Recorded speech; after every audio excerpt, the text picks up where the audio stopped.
Cricket के मैदान पर आपने कई जीत देखी होंगी, लेकिन कुछ जीत सिर्फ रिकॉर्ड बुक में दर्ज नहीं होती, वो पीढ़ियों की रगों में दौड़ती है। सोचिए आपके सामने एक ऐसी टीम खड़ी है जिसे हराना तो दूर, उसके सामने टिकना भी एक मजाक बन जाता था। लगातार 15 टेस्ट मैच जीतने वाली ऑस्ट्रेलियाई टीम की वो golden generation, Matthew Hayden, Ricky Ponting, Adam Gilchrist, Steve wash, Justin लेंगर और मार्क वॉश जैसे बल्लेबाज, और ग्लेन मैकग्रा, जेसन गिलेस्पी और शेन वॉर्न जैसे खूंखार गेंदबाज। ये टीम भारत आई थी और इनके कप्तान स्टीव वॉर्न ने सरेआम मीडिया में कहा था, भारत को उसी के घर में हराना हमारा अंतिम लक्ष्य है। और उन्होंने ये साबित भी किया। मुंबई के पहले टेस्ट में भारत को सिर्फ 3 दिन में ऐसे रौंदा जैसे कोई ट्रेन किसी खिलौने को कुचलकर निकल जाए। They've won this one in great style. There's absolutely no doubt about that. लेकिन ऑस्ट्रेलियाई टीम को ये नहीं पता था कि कोलकाता के ईडन गार्डन में उनका सामना सिर्फ 11 खिलाड़ियों से नहीं, बल्कि एक ऐसे इंसान की कलाइयों से होने वाला था जो उनके इस घमंड के महल की एक एक ईंट को उखाड़ फेंकने वाला था। आज हम बात करेंगे 2001 के कोलकाता की उस ऐतिहासिक टेस्ट मैच की, जिसमें इंडियन टीम ने कंगारू टीम का घमंड चकनाचूर कर दिया, और बीवीएस लक्ष्मण की उस 281 रनों की अमर पारी की, जिसने इतिहास का सीना चीरकर रख दिया। इस कहानी को हम 5 दिलचस्प चैप्टर में डिकोड करेंगे, तो कुर्सी की पेटी बांध लीजिए, क्योंकि हम टाइम ट्रेवल करके जा रहे हैं साल 2001 में। साल 1999-2000 में जब भारतीय टीम ऑस्ट्रेलिया गई थी तो हमें 3-0 से बुरी तरह हार का सामना करना पड़ा था। 2001 में बारी कंगारू की भारत आने की थी। स्टीव वॉ की वो टीम कोई इंसान नहीं बल्कि एक मशीन लग रही थी। मुंबई के वानखेड़े स्टेडियम में पहला टेस्ट मैच खेला गया। एडम गिलक्रिस्ट ने शतक जड़ दिया और भारत वो मैच 10 विकेट से हार गया। ऑस्ट्रेलियाई प्लेयर की बॉडी लैंग्वेज देखने लायक थी। वो मैदान पर ऐसे चलते थे मानो पूरा स्टेडियम उन्होंने खरीद लिया हो। उनकी स्लेजिंग चरम पर थी। हर गेंद पर वो भारतीय बल्लेबाजों को घूरते थे, कुछ ना कुछ बोलते। मीडिया में बवाल मच गया। आलोचकों ने कप्तान सौरभ गांगुली और कोच जॉन राइट की धज्जियां उड़ा दी। हेडलाइन चीख चीख कर कह रही थी कि ये सीरीज 3-0 से ऑस्ट्रेलिया ही जीतेगा। भारतीय टीम का मोराल पूरी तरह से टूट चुका था। इसी भारी दबाव, खौफ और बेइज्जती के साए में शुरू हुआ सीरीज का दूसरा टेस्ट कोलकाता के ईडन गार्डन में।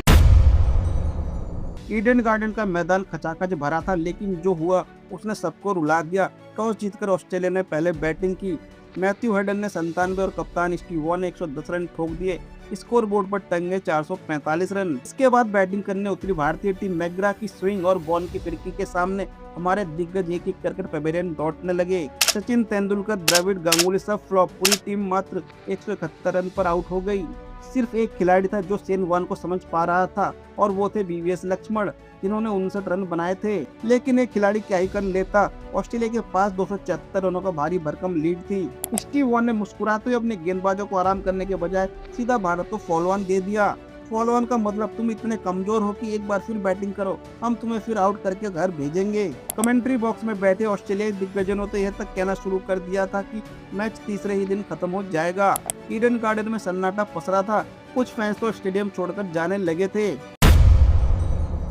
अब भारतीय टीम फिर से बैटिंग करने उतरी। यहाँ सौरभ गांगुली ने कप्तान के तौर पर एक ऐसा जुआ खेला जिसने पूरे मैच की दिशा बदल दी। उन्होंने देखा कि पहली पारी में लक्ष्मण शेन वॉर्न को बहुत अच्छे से खेल रहे थे, तो दादा ने नियमित नंबर 3 बल्लेबाज राहुल द्रविड़ को रोककर बीवीएस लक्ष्मण को नंबर 3 पर भेज दिया। शुरुआत अच्छी रही, लेकिन 232 रन तक पहुंचते पहुंचते भारत ने शिव सुंदर दास, सदगोपन रमेश, सचिन तेंदुलकर और सौरभ गांगुली का विकेट गंवा दिया।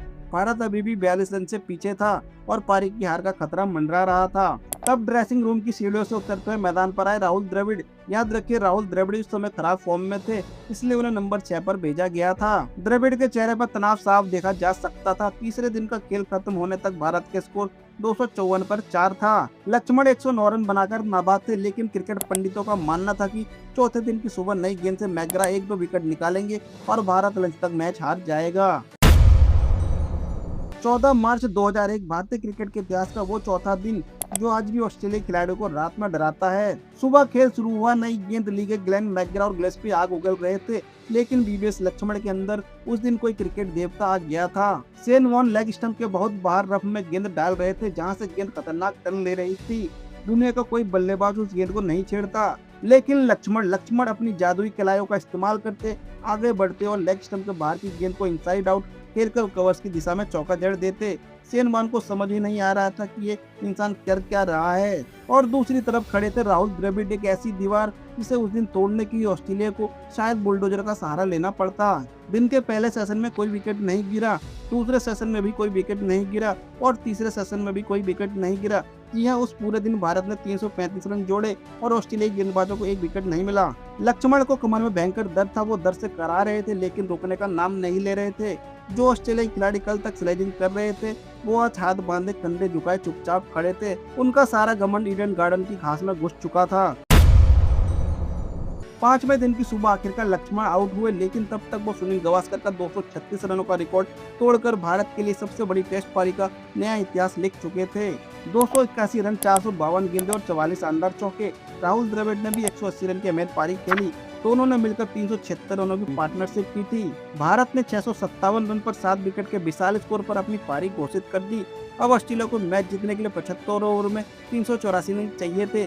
ऑस्ट्रेलिया की शुरुआत अच्छी रही, 163 रन पर 3। उन्हें लगा कि वो मैच ड्रॉ करवा लेंगे, लेकिन फिर गेंद थामी पहली पारी में हैट्रिक लेने वाले 20 साल की युवा टर्मिनेटर हरभजन सिंह और गोल्डन आर्म सचिन तेंदुलकर ने। आखिरी सेशन में ईडन गार्डन की वो पिच धूल उड़ा रही थी। भज्जी की घूमती गेंदों के सामने कंगारू ने ऐसे सरेंडर किया जैसे कोई स्कूल की टीम खेल रही हो। सचिन ने आकर गिलक्रिस्ट, हेडन और वॉर्न के 3 सबसे बड़े विकेट निकाल दिए और फिर वो ऐतिहासिक पल आए जब हरभजन ने मैकग्रा को एलबीडब्ल्यू आउट किया। That's the end of the Test match. India have won. India have won in dramatic style. पूरी ऑस्ट्रेलिया टीम 212 रन पर ऑल आउट हो गई। भारत ने फॉलो ऑन खेलने के बावजूद मैच 171 रनों से जीत लिया। अजय ऑस्ट्रेलिया का 16वां टेस्ट जीतने का सपना सपना ही रह गया। दोस्तों, बीवीएस लक्ष्मण की वो 281 रनों की पारी मैच कुछ रनों का आंकड़ा नहीं है। वो एक सबूत है कि जब इंसान ठान ले तो दुनिया की कोई भी ताकत उसे हरा नहीं सकती। इस मैच के बाद भारतीय क्रिकेट का एटीट्यूड हमेशा के लिए बदल गया। हमने डरना छोड़ दिया। आपको इस ऐतिहासिक मैच का कौन सा पल सबसे बेहतरीन लगा? लक्ष्मण के कवर ड्राइव्स या हरभजन सिंह की स्पिन? कमेंट करके जरूर बताएं। अगर आपको ये कहानी पसंद आई हो तो वीडियो को एक लाइक जरूर कर दे, चैनल को सब्सक्राइब कर ले ताकि क्रिकेट की ऐसी गजब कहानी आप तक पहुंचती रहे। मिलते हैं अगले वीडियो में। जय हिंद।